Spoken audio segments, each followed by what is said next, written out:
Power of attorney हा काय प्रकार आहे? हा तसा खूप सेन्सिटिव्ह डॉक्युमेंट आहे.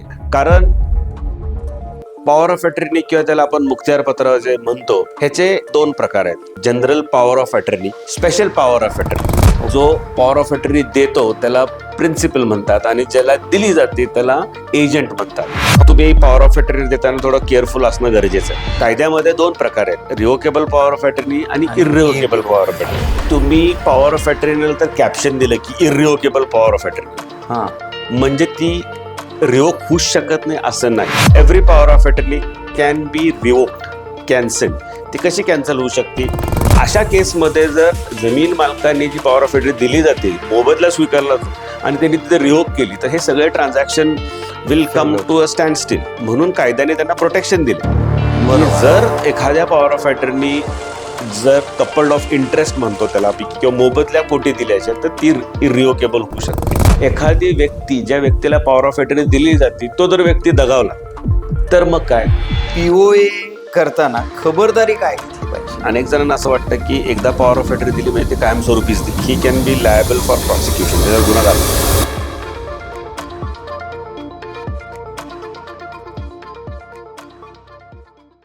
नमस्कार, मी ढाणे मास्टर.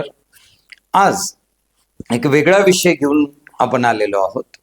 थोडीशी पॉवर ऑफ अटर्नी आणि याच्याविषयीची माहिती, तर थोडं कायद्याचंही ज्ञान आपल्याला असलं पाहिजे. कारण मी पाहिलं की जे बरेचसे आपले विद्यार्थी जे मल्टीनॅशनलमध्ये काम करतात, दुसऱ्या शहरांमध्ये राहतात, इतर देशांमध्ये राहतात, आणि मग हे बाहेर गेलेले जे काही विद्यार्थी आहेत, हे बऱ्याच वेळा मला सुद्धा फोन करतात की सर, ते अमुक एक गोष्ट करायची किंवा व्यवहार, इथे एखादा व्यवहार करायचा आहे आणि मग त्याला पॉवर ऑफ अटर्नी द्यायची, तर त्याच्याबद्दल तुम्हाला काही आयडिया आहे का? तर आज आपण म्हणजे आपल्याला जे पाहुणे म्हणण्यापेक्षा आमचे मित्र ॲडव्होकेट कमलेश पिसाळ, जे की सातारा, कोल्हापूर आणि पुणे या तिन्ही ठिकाणी प्रॅक्टिस करतात. सातारामध्ये KP lands and legal solutions, कोल्हापूरमध्ये तेच ऑफिस आहे, आणि पुण्यामध्ये KP&S लीगल सोल्युशन्स. त्याचबरोबर ते MCAचे सेक्रेटरी आहेत, तसंच आपल्या सातारा क्लबचेही सेक्रेटरी आहेत. सातारा क्रिकेट असोसिएशन जे आहे, आपलं सातारा डिस्ट्रिक्ट क्रिकेट असोसिएशन, त्याचे व्हाईस प्रेसिडेंट आहे. आणि त्याचबरोबर जे आपली इंटरनॅशनल लेवलची जी सातारा हिल हाफ मॅरेथॉन आहे, जी आपली सातारा रनर्स फाउंडेशन तर्फे ऑर्गनाईज केली जाते, तर ह्याचे संस्थापक आहेत, त्याचे माजी अध्यक्षही आहेत, आणि बरेच म्हणजे, आणि सगळ्यात महत्त्वाचं म्हणजे त्यांचा हा जो लॉ विषयीचा जो अभ्यास आहे तो तर खूप चांगला आहे. आणि गेले जवळपास 30 पेक्षा जास्त वर्ष ते प्रॅक्टिस करतात. आणि याचबरोबर ते एक उत्कृष्ट म्हणजे स्वतः रनर आहेत. त्यांनी मॅरेथॉन ज्या आहेत त्या धावलेल्या आहेत. उत्तम टेनिसपटू आहे. त्यांना स्पोर्ट्स विषयी बरीच आवड आहे. आणि त्याचबरोबर म्हणजे हे आपल्या अवतीभोवती ज्या काही छोट्या छोट्या गोष्टी घडत असतात, त्याला लागणारे छोटे छोटे उपाय असतात, त्याच्याबद्दलही ते बऱ्याच वेळा मार्गदर्शन करतात अतिशय सोप्या शब्दात. तर आज आपण पॉवर ऑफ अटर्नी हा विषय घेऊन आलेलो आहे. नमस्कार कमलेश. नमस्कार. तर कमलेश, पहिल्यांदा म्हणजे मलाच स्वतःला की पॉवर ऑफ अटर्नी हा काय प्रकार आहे किंवा कायदेशीर स्वरूप नक्की त्याचं काय आहे, तर हे असं मला समजेल किंवा सर्वसामान्यांना समजेल अशा भाषेत थोडं सांगा. अच्छा विशाल, पॉवर ऑफ अटर्नी हा एक इन्स्ट्रुमेंट, म्हणजे कायद्याच्या भाषेत त्याला एक इन्स्ट्रुमेंट किंवा एक दस्तऐवज असा मानला जातो. आणि हा तसा खूप सेन्सिटिव्ह डॉक्युमेंट आहे. कारण ह्या डॉक्युमेंटच्या आधारे एखाद्याची मिळकत ट्रान्सफर होऊ शकते. एखाद्याचे जे अधिकार आहेत ते अधिकार, कायदेशीर अधिकार, ते ह्या डॉक्युमेंटनी दुसऱ्याला दिले जातात आणि त्या डॉक्युमेंटचा वापर करून तो व्यक्ती त्याचे अधिकार हा बजावू शकतो. आता पॉवर ऑफ अटर्नी किंवा त्याला आपण मुखत्यारपत्र जे म्हणतो, ह्याचे तशा अर्थाने ह्याला दोन प्रकार आहेत. एक म्हणजे जनरल पॉवर ऑफ अटर्नी हा एक Okay. प्रकार ह्यातला आहे. आणि दुसरे पॉवर ऑफ अटर्नीचा प्रकार म्हणजे स्पेशल पॉवर ऑफ अटर्नी.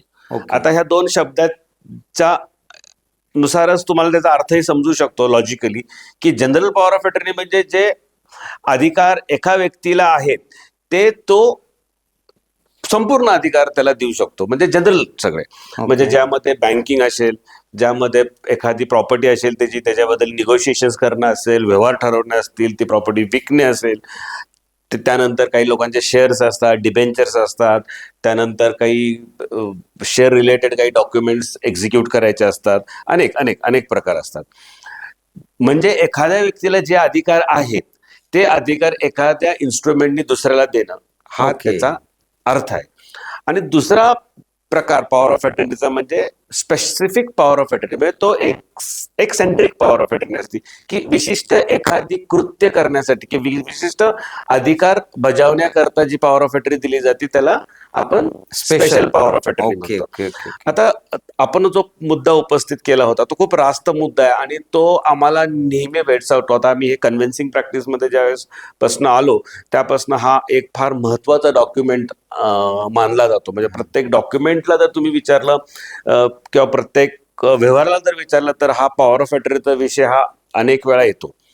आता कशा पद्धतीने येतो हा, तर जसं आता तुमच्याकडे खूप विद्यार्थी येतात, ते विद्यार्थी बाहेर शिकल्यानंतर ते परत बाहेर परदेशी जातात, त्यांच्या काही स्थावर मिळकती असतात, जंगम मिळकती असतात, आणि त्या मिळकतीचे व्यवहार करायचे असतील किंवा ते मिळकत मॉर्गेज करायचे असतील आई वडिलांना किंवा त्याच्या भावांना, तर ह्यांची संमती लागते. आता तो काही एका व्यवहारासाठी US मध्ये असतील किंवा UK मध्ये असतील किंवा अनेक कुठल्या दुसऱ्या देशात असेल ते तेवढ्यासाठी येऊ शकत नाहीत किंवा ते व्यवहार येऊ शकत नाहीत. तर त्यामुळे त्यांना कुठल्या अधिकारात किंवा कुठला डॉक्युमेंट आहे की ज्या डॉक्युमेंटच्या आधारे ते हे व्यवहार पूर्ण करू शकतील, तर तो म्हणजे पॉवर ऑफ अटर्नी. ओके. आता अनेक देशामध्ये कायदे वेगवेगळे आहेत, प्रकार वेगवेगळे आहेत, परंतु सर्वसामान्यपणे पॉवर ऑफ अटर्नी ड्राफ्ट करून किंवा जे काही अधिकार त्याला द्यायचे ते प्लेन पेपरवर तो ड्राफ्ट करून ज्यांना द्यायचे, ज्या व्यक्तीला, म्हणजे आम्ही त्याला कायद्याच्या भाषेत हा खरं लॉ ऑफ एजन्सी हा प्रकारात हा मोडतो. म्हणजे जो पॉवर ऑफ अटर्नी देतो त्याला प्रिन्सिपल म्हणतात आणि ज्याला दिली जाते त्याला एजंट म्हणतात.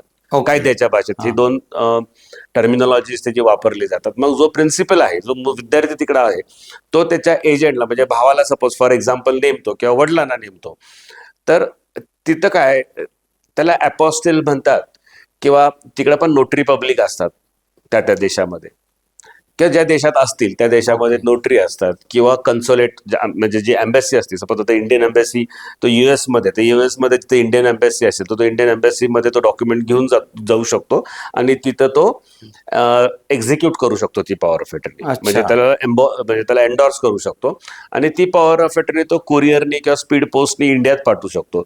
आणि इंडियामध्ये ज्यांच्याकडे ती पॉवर ऑफ अटर्नी येईल, म्हणजे भावाला पाठवेल तर भावाकडे आल्यानंतर त्यांनी ते 3 महिन्याच्या आत संबंधित सब रजिस्टर ऑफिसमध्ये जे IGR असतात, जिथं डॉक्युमेंट ऍडज्युडिकेट होतं, तिथं त्यांनी ते डॉक्युमेंट सबमिट करायचं, ऍडज्युडिकेट करून घ्यायचं आणि त्याला जी काय लागणारी मुद्रांक शुल्क आहे तो भरायचा आणि त्यानंतर तो त्याचा वापर करू शकतो. हा एक साधा प्रकार आहे. पण अशा प्रकारचे ज्या पॉवर ऑफ अटर्नीज असतात हे स्पेसिफिक पॉवर ऑफ अटर्नीज असतात ट्रान्झॅक्शन पूर्ण करण्याकरता. ओके. आता हे जे म्हणजे SPA GPA यातला एक म्हणजे ढोबळ काय जो काही फरक आहे, तर म्हणजे हे कुठल्या कायद्याखाली कायद्या अंतर्गत येतात का? म्हणजे ब्रॉडली विशाल तुम्ही जर मला विचारलं तर जसं मी मगाशी सांगितलं, एक पॉवर ऑफ अटर्नी ऍक्ट हा एक कायदा आहे, छोटा कायदा आहे तो. अच्छा. त्यामध्ये ऍक्च्युली पॉवर ऑफ अटर्नी म्हणजे काय वगैरे ते डिफाईन केलंय. त्यानंतर बेसिकली जो इंडियन कॉन्ट्रॅक्ट ऍक्ट आहे, करेक्ट, इंडियन कॉन्ट्रॅक्ट ऍक्ट मध्ये विविध चॅप्टर्स आहेत. त्यामध्ये एजन्सी हा नावाचा जो चॅप्टर आहे, ज्यामध्ये मी आज मगाशी जे तुम्हाला उल्लेख केला की प्रिन्सिपल आणि एजंट जे दोन कॅरेक्टर कायद्यामध्ये अभिप्रेत केलेले आहेत, तर ते त्याच्या अनुषंगाने हा चालतो. तिसरा कायदा पॉवर ऑफ अटर्नी लागतो तो म्हणजे रजिस्ट्रेशन ऍक्ट. कारण पॉवर ऑफ अटर्नी, तुम्ही मला जर प्रश्न विचारला की पॉवर ऑफ अटर्नी रजिस्टर करणं गरजेचंच आहे का, तर माझा प्रश्न राहील गरजेचं नाही. परंतु काही विशिष्ट ट्रान्झॅक्शन असतात ज्यामध्ये पॉवर ऑफ अटर्नी रजिस्टर करणं गरजेचं आहे, त्यामुळे रजिस्ट्रेशन कायदा तिथं लागतो. हा, हा. आणि चौथा कायदा नॉर्मली स्टॅम्प ऍक्ट, म्हणजे ज्या ज्या राज्यात ती पॉवर ऑफ अटर्नी होती प्रत्येक राज्याचे कायदे वेगळे आहेत. परंतु स्टॅम्प ऍक्ट हा एक त्यातला अजून एक महत्वाचा कायदा आहे, कारण त्याला पॉवर ऑफ अटर्नीला स्टॅम्प हा लागतोच. अच्छा. आणि का का लागतो असा जर प्रश्न विचारला तर तो डॉक्युमेंट एक एन्फोर्सेबल डॉक्युमेंट आहे, लिगली एन्फोर्सेबल डॉक्युमेंट असल्या कारणाने त्याला स्टॅम्प लावणे आवश्यक आहे. अच्छा, म्हणजे GPSP बरोबर, हे दोन पार्ट झाले, पण मग हे सुरक्षित आहेत का? म्हणजे आता सुरक्षित मला जर तुम्ही विचारलं तर तसा अर्थाने तुम्ही पॉवर ऑफ अटर्नी देताना थोडं केअरफुल असणं गरजेचं आहे. कारण हा. एक हे फिड्युशरी रिलेशनशिप जो प्रकार आहे कायद्यामध्ये, म्हणजे ज्याच्यावर विश्वास आहे, ज्याच्यावर ट्रस्ट आहे, अशाच त्या व्यक्तीला दिली जाते. आणि त्यामुळं तुम्ही जेव्हा पॉवर ऑफ अटर्नी देता त्यामुळे तो व्यक्ती त्याचा गैरवापर करणार नाही याची खात्री करणं गरजेचं आहे. त्यामुळे तुम्ही पॉवर ऑफ अटर्नी देताना दोन गोष्टीचा विचार केला पाहिजे, की ज्याला आपण पॉवर ऑफ अटर्नी देतोय तो त्या केपेबल आहे का, आणि तो Correct. त्याच्यामध्ये काही फ्रॉड किंवा मिसयूज Trustworthy करणार आहे का तो? ट्रस्टवर्दी आहे हे बघणं फार आवश्यक आहे. कारण बरेचसे लिटिगेशन आज आम्ही ॲज अ लिगल प्रॅक्टिशनर बघतो ना, हे पॉवर ऑफ अटर्नीच्या बेसवर अनेक लिटिगेशन क्रिएट होतात. हा. आणि प्रत्येक क्लायंटला आम्ही हाच सल्ला देतो, की जर तुम्हाला एखादं पॉवर ऑफ अटर्नी दिल्यानंतर वाटलं की ती पॉवर ऑफ अटर्नी थोडी रिस्क फॅक्टर आहे तर तुम्ही ती रिवोक करा. अच्छा, आम्हाला तेच विचारायचं की इरिव्होकेबल असते का, म्हणजे असं काय? आता कसं आहे की तुम्ही पॉवर ऑफ अटर्नी तर कॅप्शन दिलं की इरिव्होकेबल पॉवर ऑफ अटर्नी, हा. म्हणजे ती रिवोक होऊच शकत नाही असं नाही. अच्छा. कायद्यामध्ये दोन प्रकार आहेत, रिव्होकेबल पॉवर ऑफ अटर्नी आणि आणि इरिव्होकेबल पॉवर ऑफ irrevocable. अटर्नी. तर रिव्होकेबल पॉवर ऑफ अटर्नी म्हणजे जी जनरल पॉवर ऑफ अटर्नी दिली जाते, किंवा एक पॉवर ऑफ अटर्नी दिली एक विशिष्ट कृत्य करण्यासाठी किंवा विशिष्ट अधिकार बजावण्याकरता जी पॉवर ऑफ अटर्नी दिली जाते. हा. फॉर एक्झाम्पल, जसं मगाचं उदाहरण आपण घेतलं, मुलगा वडिलांना पॉवर ऑफ अटर्नी देतो की माझ्या वतीने तुम्ही बँक खातं ऑपरेट करा, पोस्टात जावा, किंवा हा. मोजणी खात्यात बाबा जिथं तुमच्या सह्या लागतात त्या मोजणी खात्यासाठी तुम्हाला मी पॉवर ऑफ अटर्नी दिली. ते तो जो काही विशिष्ट अधिकार जो दिला जातो ते कृत्य पूर्ण झालं की तुम्ही ती पॉवर ऑफ अटर्नी कॅन्सल करू शकता. म्हणजे to make it more simplify, every power of attorney can be revoked, cancelled. ती कशी कॅन्सल होऊ शकते, तर तुम्ही पब्लिक नोटीस देऊ शकता की बाबा मी ज्याला ह्या व्यक्तीला पॉवर ऑफ अटर्नी दिली ती मी पॉवर ऑफ अटर्नी रिवोक करतो, नंबर 1. नंबर 2, तुम्ही ज्या व्यक्तीला पॉवर ऑफ अटर्नी दिली, म्हणजे जो एजंट आहे, प्रिन्सिपल एजंटला नोटीस पाठवू शकतो की आजपासून ही पॉवर ऑफ अटर्नी मी कॅन्सल करत आहे, रिवोक करत आहे, आणि ह्याच्या पुढे तुम्ही जर वापर केला तर तो माझ्यावर बंधनकारक नाही, अशा प्रकारचे. पण आज व्यवहाराच्या दृष्टीने जर तुम्ही बघितलं तर काही पॉवर ऑफ अटर्नी अशा प्रकारचे दिले जातात की ज्यामध्ये मोबदला स्वीकारला जातो. म्हणजे अच्छा. कन्सिडरेशन त्यामध्ये असतं की एखादी व्यक्ती जी जमिनीची मालक आहे, म्हणजे हा नॉर्मली हा प्रकार इमूवेबल प्रॉपर्टीमध्ये म्हणजे स्थावर मिळकतीमध्ये स्थावर मिळकतीत. अशा प्रकारच्या पॉवर ऑफ अटर्नी दिल्या जातात. आणि तेही जेव्हा जमीन मालक एखाद्या विकासकाला आपली प्रॉपर्टी डेव्हलपमेंटला देतो तर ते कुठले डॉक्युमेंट होतात त्यामध्ये, तर एक डॉक्युमेंट जो फंडामेंटल डॉक्युमेंट आहे तो म्हणजे डेव्हलपमेंट ॲग्रीमेंट किंवा जॉईंट डेव्हलपमेंट ॲग्रीमेंट. आता ह्याबरोबर ज्यावेळेस आपण एक डेव्हलपमेंट राईट्स दिले जातात, जमीन मालक विकासकाला जेव्हा राईट्स देतो तर डेव्हलपमेंटचे राईट्स देतात, पण टायटलला तोच असतो, जमीन मालकाचा असतो. मग विकासकाला जेव्हा प्रॉपर्टी विकसित करायची आहे तर त्यासाठी अनेक पैलू असतात. जागेची मोजणी करायची असते, दस्तऐवज करायचे असतात, त्यानंतर तो जो काही प्लॅन आर्किटेक्ट बनवेल तो मंजूर प्रॉपर अथॉरिटीकडे सबमिट करायला लागतात, त्याला मंजुरी घ्यावी लागते. तर हे कृत्य मालकाच्या वतीने करण्याकरता जी पॉवर ऑफ अटर्नी दिली जाते, अच्छा, ती पॉवर ऑफ अटर्नीला इरिव्होकेबल पॉवर ऑफ अटर्नी असते ती, कारण त्याला मोबदला दिलेला असतो मालकाला. म्हणजे ज्या जमिनीची किंमत असते ते किंमत मोजलेली असते विकासकाने, आणि तो विकासक ती प्रॉपर्टी डेव्हलप करतो, त्यातले फ्लॅट्स बनवतो, फ्लॅट्स, शॉप्स, ऑफिसेस जे काय असेल तो विकतो. मग तो कुठल्या आधारे विकतो, तर ह्या मुखत्यार पत्राच्या आधारे विकतो.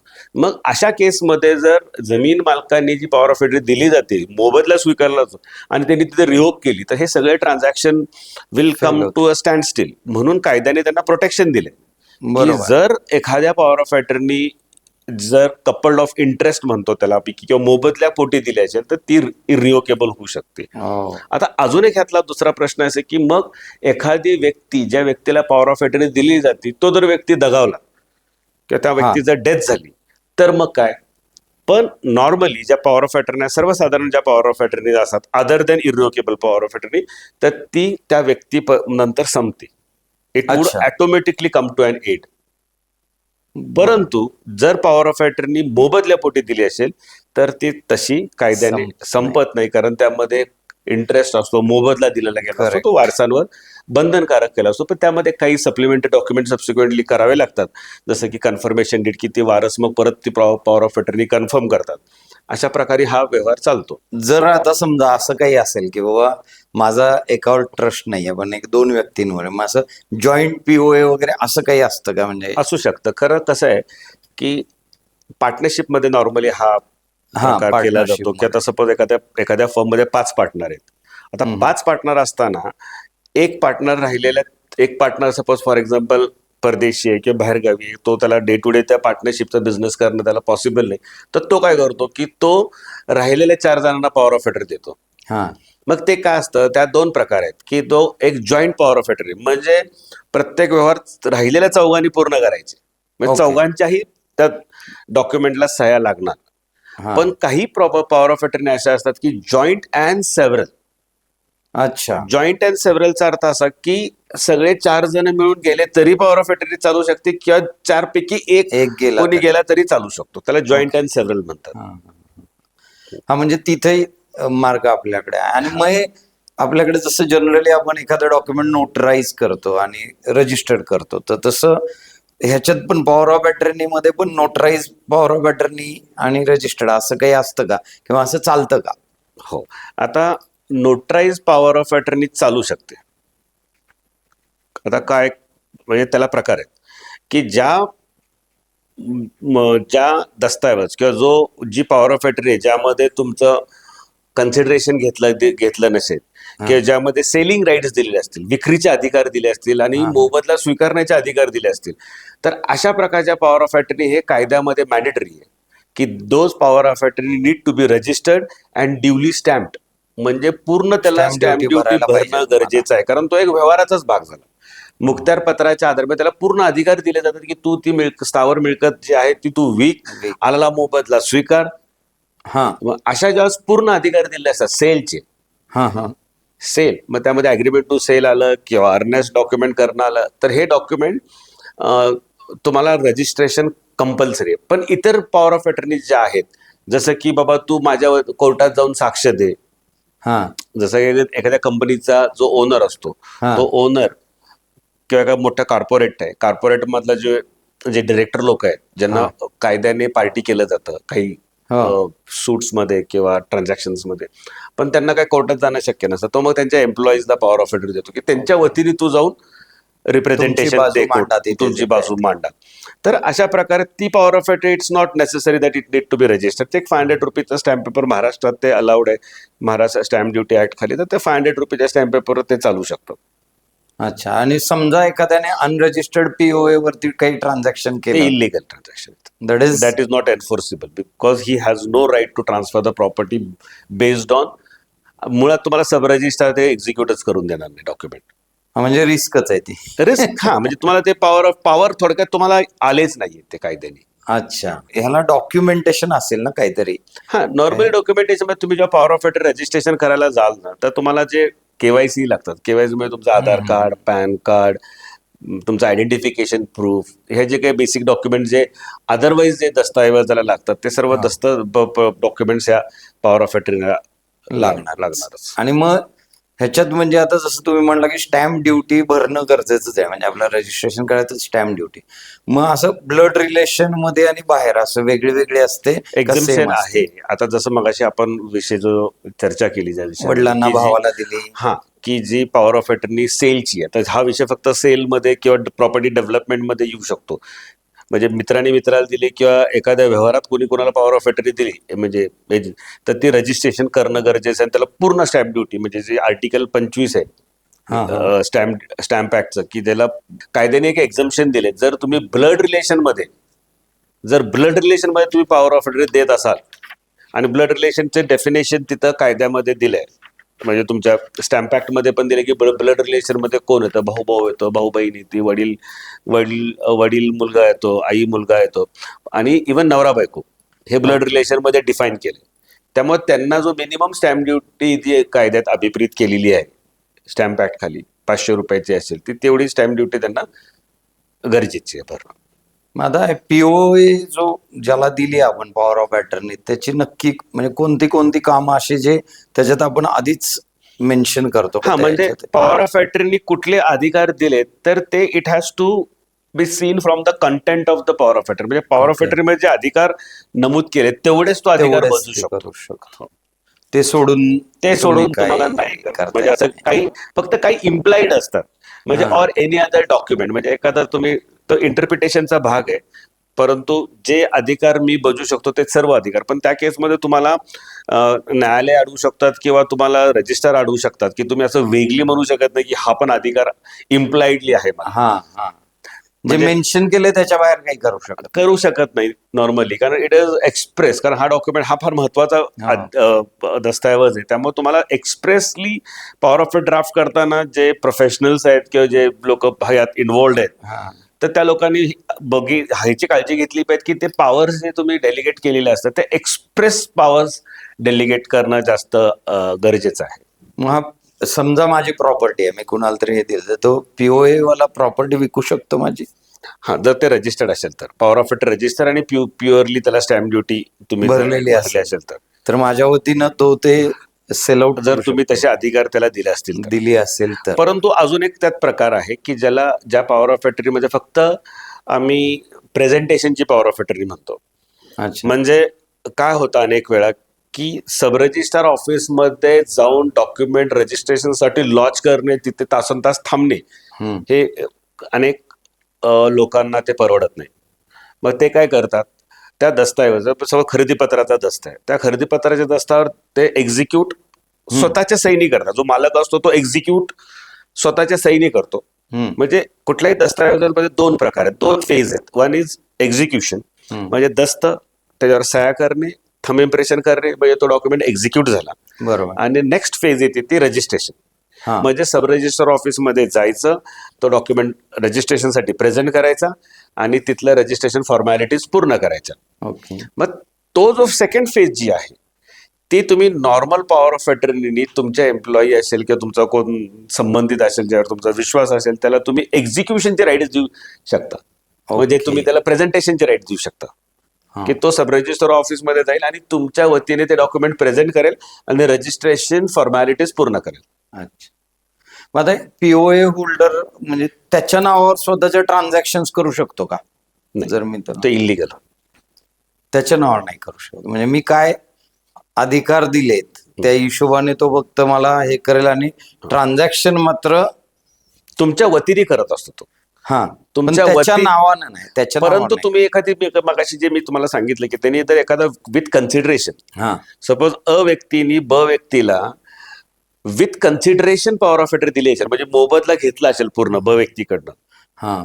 तर त्या केसमध्ये ब व्यक्ती हा थर्ड पार्टीला विकेल किंवा तो स्वतःच्या नावाने ती प्रॉपर्टी करून घेईल, ओके. त्या केसमध्ये चालेल. पण नॉर्मल पॉवर ऑफ अटर्नी जे दिले असतात राईट्स, त्यांनी जर स्वतःच्या नावाने काही त्याचा मिसयूज केला तर he can be liable for prosecution, त्याच्यावर गुन्हा दाखल होऊ शकतो. अच्छा. म्हणजे तोही तसं कायद्यानं आपल्याला सेफ पण ठेवलेलं आहे. आणि बरं, आणि मग आता हे जे म्हणजे पीओए होल्डर जे आहेत ते काही कोर्ट प्रोसिडिंग मध्ये काही त्यांचं काम येतं किंवा नॉर्मली ते काही कसं असतं की कसं कायदा जो इंडियन एव्हिडन्स ऍक्ट आहे, जो थोडा बहुत प्रमाणात पॉवर ऑफ अटर्नी बाबतीत पण बघितला जातो, की इंडियन एव्हिडन्स ऍक्ट मध्ये काय की कुठल्या जो विटनेस बॉक्स मध्ये जो विटनेस उभा राहतो आणि तो जो डिपोजिशन करतो, म्हणजे जो कोर्टात हा. साक्ष देतो, ज्याला आम्ही सबस्टॅन्शियल एव्हिडन्स म्हणतो, कोर्टात विटनेस बॉक्समध्ये उभा राहून जो तो साक्ष देत असतो, तर त्याला कुठल्या बाबीबद्दल तो साक्ष देऊ शकतो की ज्या गोष्टी त्याच्या पर्सनल नॉलेजमध्ये आहेत. ओके. आणि पर्सनल नॉलेजच्या व्यतिरिक्त त्यांनी जर साक्ष दिली तर त्याला हिअरसे एव्हिडन्स म्हणतात, जी ऍडमिसिबल नाहीये कायद्यामध्ये. मग आता जर एखाद्या व्यक्तीने म्हणजे प्रिन्सिपलनी एजंटला एखादी पॉवर ऑफ अटर्नी दिली हा. आणि ज्या एजंटला त्याबाबत वैयक्तिक नॉलेज नसेल हा एजंटला, तर ती पॉवर ऑफ अटर्नी जरी दिली असेल तरी कोर्ट म्हणजे त्या बाबतीत सुप्रीम कोर्टाचे अनेक निवाडे आहेत, बॉम्बे हायकोर्टचे अनेक निवाडे आहेत की the person if is holding a power of attorney can depose only to the extent of his personal knowledge and not beyond that.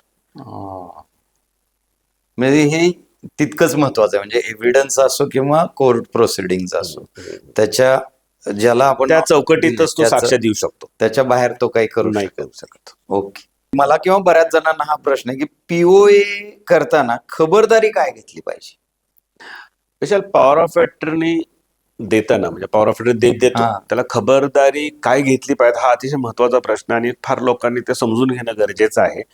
कारण अनेक जणांना असं वाटतं की एकदा पॉवर ऑफ अटर्नी दिली म्हणजे ते कायमस्वरूपीच दिली. हो, एक तर मुळात तसं नसतं. ते जी power of attorney with consideration दिली जाते तर त्या केसमध्ये मी म्हणेन हो, म्हणजे एकदा अधिकार दिले की दिले ते की त्याला दिले. कायमस्वरूपी घेणं त्याचा मोबदला तुम्ही स्वीकारलेला असतो. परंतु अनेक वेळा ज्या पॉवर ऑफ अटर्नी काही तुमचे अधिकार बजावण्याकरता, कायदेशीर अधिकार बजावण्याकरता जेव्हा तुम्ही पॉवर ऑफ अटर्नी देता तेव्हा तुम्ही ज्या व्यक्तीला ती पॉवर ऑफ अटर्नी देतात ती व्यक्ती एक विश्वासास पात्र असणारी व्यक्ती पाहिजे, की तुम्हाला नोंद पाहिजे ती व्यक्ती. म्हणजे ज्याला आपण जर मगाशी जसं मी बोललो फिड्युशियरी रिलेशनशिपमध्ये ती पॉवर ऑफ अटर्नी द्यायला लागते किंवा तो रिलेशनशिप जे असतं एजंट आणि प्रिन्सिपल त्याला फिड्युशियरी रिलेशनशिप असतं. त्यामुळं ती व्यक्ती आपण दिलेले अधिकार कायदेशीररित्या आणि योग्य प्रकारे वापरते का नाही हं. हे बघणं गरजेचं आहे. म्हणजे मी तर असं सांगेन ॲज अ प्रोफेशनल की तुम्ही पॉवर ऑफ अटर्नी दिली म्हणजे तुम्ही ते विसरून गेलं पाहिजे असं नाही. तुम्ही मॉनिटर केले पाहिजेत की आपले अधिकार प्रॉपरली एक्झिक्यूट केले जातात का नाही केले जातात. हं. कारण एक लक्षात घ्या की तुम्ही पॉवर ऑफ अटर्नी दिली म्हणजे तुमचे सर्व अधिकार त्या व्यक्तीला दिले आणि त्यांनी काही चुकीची कामं केली तर त्याला तुम्ही जबाबदार राहणार नाही असं आहे का? तर असं मुळीच नाही. जर त्यांनी त्या पॉवर ऑफ अटर्नीचा गैरवापर केला आणि मोठा फ्रॉड केला तर तो तुमच्या नावाने केलेला असतो. बरोबर. त्यामुळे तुमची सुटका नाही त्यातनं. म्हणजे ज्या तपास यंत्रणा आहे, सपोज एखाद्या व्यक्तीने तुमच्या पॉवर ऑफ अटर्नी वापरून काही फ्रॉड केला तर त्या तपास यंत्रणा तुमच्यापर्यंत येऊ शकतात आणि तुमचं त्यामध्ये क्रिमिनल इंटेंट म्हणजे ज्याला आम्ही कायद्याने मेन्सरिया म्हणतो, त्या मेन्सरिया तुम्ही त्यात तुमचा इंटेंट होता का फ्रॉड करण्याचा, आणि ते खूप नाजूक गोष्ट आहे, दॅट्स व्हेरी थिन लाईन. त्यामुळं तुम्हाला त्रास होऊ शकतो. त्यामुळं तुम्ही खबरदारी देताना म्हणजे खबरदारी काय घ्यायला पाहिजे, तर जो व्यक्तीला तुम्ही पॉवर ऑफ अटर्नी दिली तो व्यक्तीनी ते प्रॉपर बजावतो का नाही आणि केलेली कृत्य कायदेशीर आहेत का नाहीत हे बघणं अत्यंत महत्वाचं आहे. खरं. मग आता तसंच आपण जसं विषय केला की एनआरआय ट्रान्झॅक्शन मध्ये पीओएचा मिसयूज होतो का किंवा होऊ शकतो का? नॉर्मली असं नाहीये, परंतु होऊ शकतो पण. कारण त्याला कारण असं आहे की एकतर एनआरआयचे ट्रान्झॅक्शन आणि हे जर तुम्ही बघितले तर तो जो पॉवर ऑफ अटर्नी देणारा व्यक्ती जो असतो प्रिन्सिपल हा एक तर परदेशात स्थायिक असतो, तो काही डे टू डे मॉनिटरिंग करू शकत नाही आणि तो ट्रान्झॅक्शन एक्झिक्यूट करण्यासाठी ती पॉवर ऑफ अटर्नी दिलेली असते त्यांनी. आणि ज्या व्यक्तीला दिली तर त्या व्यक्तीच्या मनात जर खोट असेल तर तो व्यक्ती त्याचा पॉवर ऑफ अटर्नीचा दुरुपयोग करू शकतो. आणि अनेक उदाहरणं आहेत. आम्ही आमच्या व्यावसायिक आयुष्यात आम्ही करिअरमध्ये आम्ही बघितलेत की एनआरआयचे जे पॉवर ऑफ अटर्नीज आहेत त्याच्या आधारे बऱ्याच प्रॉपर्टीजमध्ये आता होतं असं की ही प्रॉपर्टीज नॉर्मली आहेत ना पुण्यासारख्या शहरात किंवा मुंबईसारख्या शहरामध्ये आहेत की ज्यांची मुलं परदेशी गेलीत आणि ते परदेशी स्थायिक झालीत, आई वडील घरी एकटेच आहेत, त्यांच्या काही जुन्या प्रॉपर्टीज आहेत आणि त्या रिडेव्हलपमेंटला आल्यात. अशा केसमध्ये मुलं काही इकडे वेळेअभावी किंवा काही त्यांचे काही तिकडचे कमिटमेंट्स असतील त्यामुळे ते इकडे येऊ शकत नाहीत आणि त्यामुळं ह्या पॉवर ऑफ अटर्नीचा दुरुपयोग होऊ शकतो कारण त्या प्रॉपर्टीचे स्टेक्स तेवढे जास्त आहेत. ते तेवढी व्हॅल्यू जेवढी जास्त तिथे तर मिसयूज चे चान्सेस जास्त. आता सगळ्यात महत्वाचा प्रश्न म्हणजे हे की ड्राफ्ट करायची पीओसी तर त्याला काही क्लॉजेस जे आहेत ते कुठले असतात किंवा काय क्लॉजेस असावेत? असं काही कुठं स्टँडर्ड फॉर्मॅट नाहीये, पण तो कसा आहे तो कस्टमाइज आहे की ज्या पॉवर ऑफ अटर्नीच्या बेसवर तुम्हाला जे काही अधिकार द्यायचे ते अधिकार त्यात एक्सप्रेसली आलेत का नाहीत हे बघणं गरजेचं आहे. आणि माझं असं मत आहे किंवा ह्या क्षेत्रात आम्ही काम करत असताना आम्ही आमच्या पक्षकारांना असा सल्ला देतो की जे पॉवर्स तुम्हाला द्यायची आवश्यकता नाहीये किंवा जे इररिलेव्हंट आहेत, मुळात फक्त ड्राफ्ट मध्ये आहेत आणि म्हणून त्याचा तुम्ही वापर करावा असं नाही. स्पेसिफिक पॉवर ऑफ अटर्नी असावी. म्हणजे त्याचा कमीत कमी त्याचा दुरुपयोग होऊ शकतो. कारण काय आहे, तर आम्ही बघतो की काही लोक फार उत्साही असतात, ते कुठनं तरी ऑनलाईन बघतात किंवा त्याचा एआयचा वापर करून पॉवर ऑफ अटर्नीचा ड्राफ्ट बनवतात आणि आम्हाला म्हणतात हा ड्राफ्ट आहे, आता हा रजिस्टर करा. परंतु तसं नाहीये ते. हा. तुम्हाला जे पॉवर्स खरोखरच गरजेचे आहेत, जे तुम्ही दिले पाहिजेत किंवा ज्या गोष्टीची तुम्हाला अधिकार बजावला पाहिजे तेवढेच द्या. अननेसेसरी त्यातले बाकीचे क्लॉजेस जे रेलेव्हंट नाहीयेत ते देऊ नका. धन्यवाद कमलेश. आज मला वाटतं बऱ्याच जणांचे असे जे डाऊट्स होते, म्हणजे पॉवर ऑफ अटर्नी असो किंवा त्याच्याशी रिलेटेड, कारण हे बऱ्याच जणांना ह्या समस्या भेडसावतात आणि आपल्याला त्याच्याबद्दल माहिती नसते. तर मला वाटतं अत्यंत उपयुक्त अशी माहिती आज कमलेशने आपल्याला दिलेली आहे आणि ज्याचा वापर नक्कीच तुम्हाला तुमच्या विविध ठिकाणी ज्या ज्या ठिकाणी गरज पडेल तिथे तुम्हाला तो होईल. सो धन्यवाद. KP Land and Legal Solution LLP. Excellence, experience, integrity.